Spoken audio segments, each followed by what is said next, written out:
Alright, so welcome back again. My name is Jesse, and in this wonderful and exciting tutorial, we're trying to explore some of the new features we have added to SacredLib. So SacredLib is a very nice platform which acts as a unified platform for sacred text analysis, so that in case you are conversant with any religious text, you can get more insight from it. So let's see some of the new features we have added to it. So now if I go back to the platform and I've already logged in, we have there now the tab, right? So you can click on the sidebar, and then you have the insight. You have the Sacred Insight, which is a very nice platform, a very nice area that gives you so many things out of the box. We have the graph insight, test insight, and then the word insight. So let's check the Sacred Insight. So inside my Sacred Insight, this is it. You can specify a particular book. So let's say Ancient Babylonian book category, and I'll specify English. Then I can select a book. So we added some new books like the Code of Hammurabi, and then I can specify the chapter that I want, and then I can specify to load the chapter. So this is going to load the chapter so that you can see it, right? Then after that's done, that you can be able to do some various wonderful analysis on this particular text. So we added some analysis to it, as you can see from here. So the chapter has loaded successfully, so it loads everything, so you can actually read it. You can see the sentiment for every text, which is very cool. You can increase and then decrease, and then we can also check some new analysis, right? So we added several of them. There's knowledge graph, keyword importance, lexical diversity analysis, main idea extraction, and there's one new feature that we added, which is like sentiment quadrant visualization. So if I click on this, I can analyze it, and then it's going to identify this, pick this particular text that we have here, right, about the Code of Hammurabi, and then extract the sentiment from it, right? And you can see from here we have the sentiment subjectivity quadrant, so that you can see out of this test which of them are objective positive or objective negative. As you can see, let me make it bigger so you can see it well, right? So which of them are objective negative and which of them are objective positive, and then as you hover over it, you can see the particular test, right, which is very cool out of the box. Very cool. So these are some of the new features we added to it.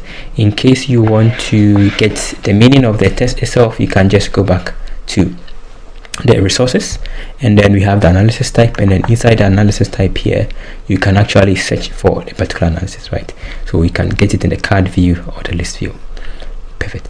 Let's go back again to our platform, and then I'll just go to the graph insight.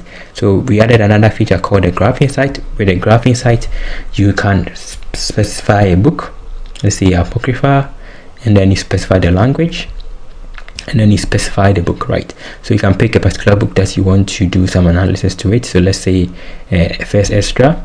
Then you can specify the chapter,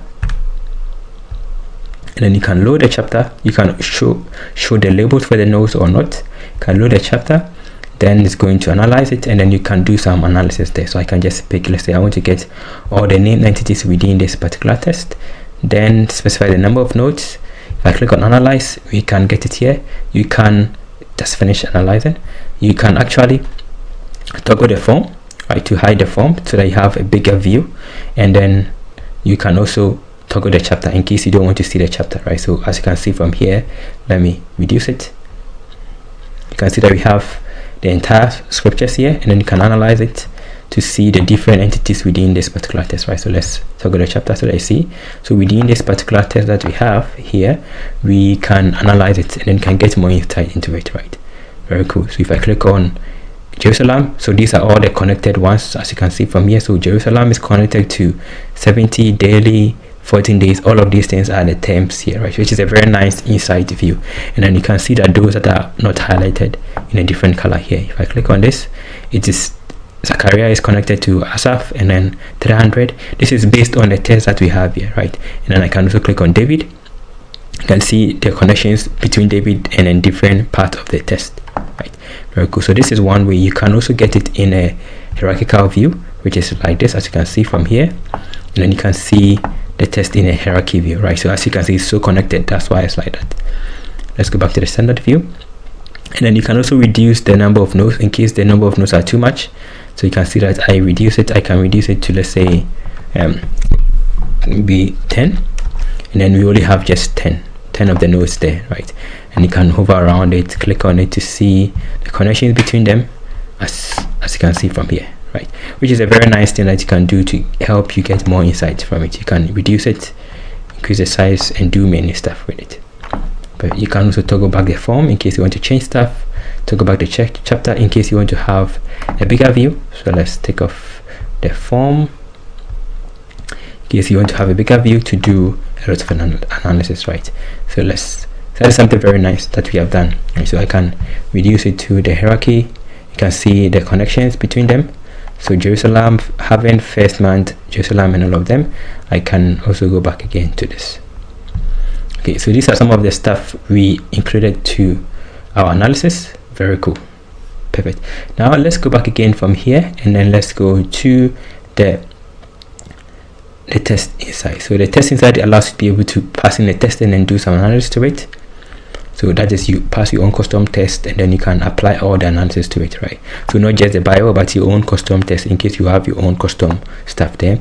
Then we have so in the insight section, we have the word insight. So with the word insight, you can specify or search for a particular term.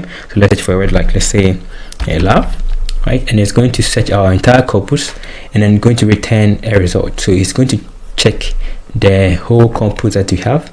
So both the Bible, the Quran, the Bhagavad Gita, the Apocrypha, all the different things that we have within our entire database, right?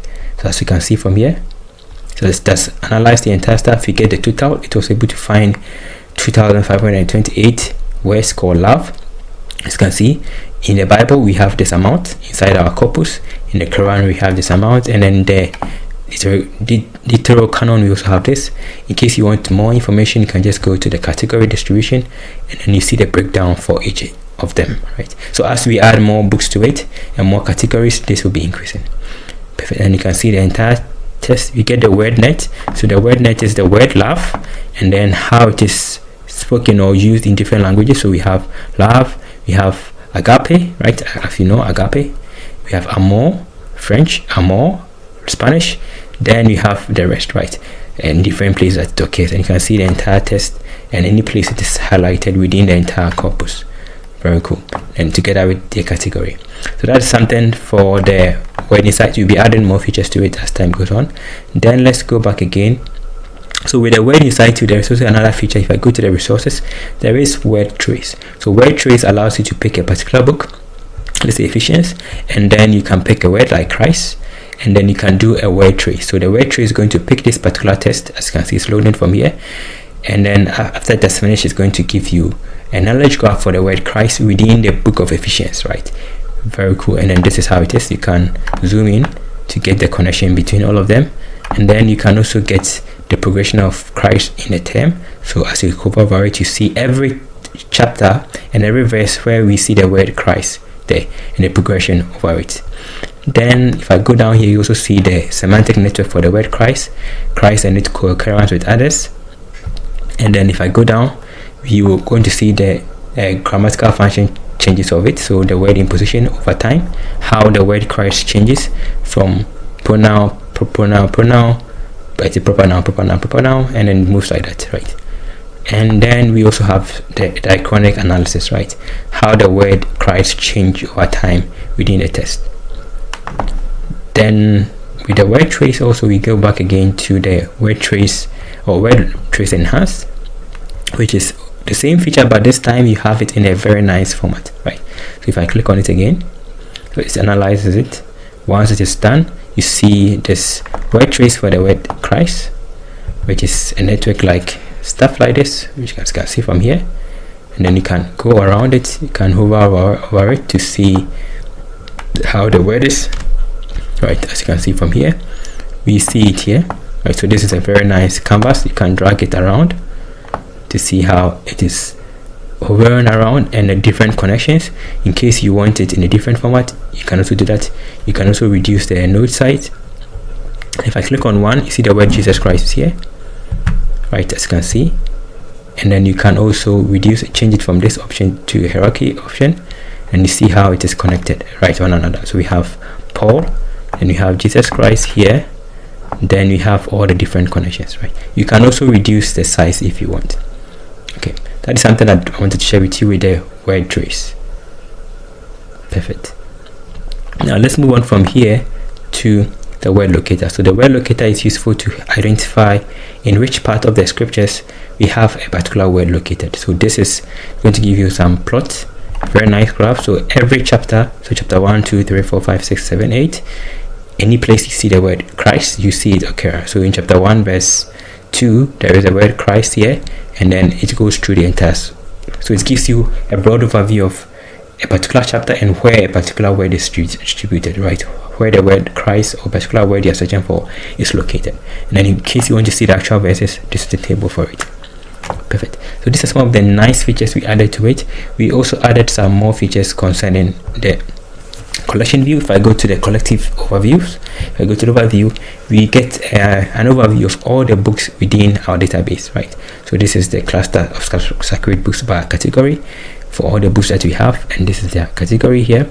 We also see the books by category across different collections, so apocrypha, and then which of them are apocalyptic, which of them are behavioral, different categories, right? So if you take something like the Bible, we have about this percentage as behavioral, then we have expository, then we have narrative. So it gives you proportional categories of a particular book, right? So we have narrative, right, theological, behavioral, and these are different classifications or distributions.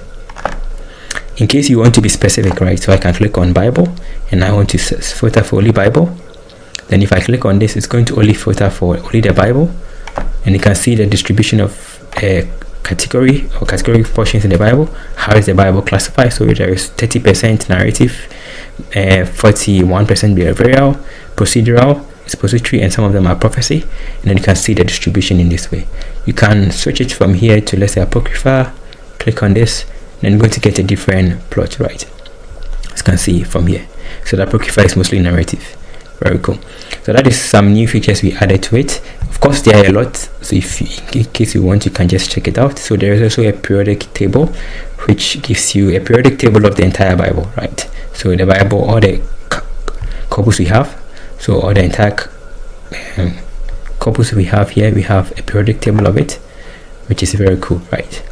Just to give you insight of what we have, just an overview. Okay, so that is something I wanted to share with you. I hope you have learned something. In case you like the platform, let me know and then sign up, just so we know that it's interesting. And then in case you also want to let others know, you can also share it so others also benefit from it.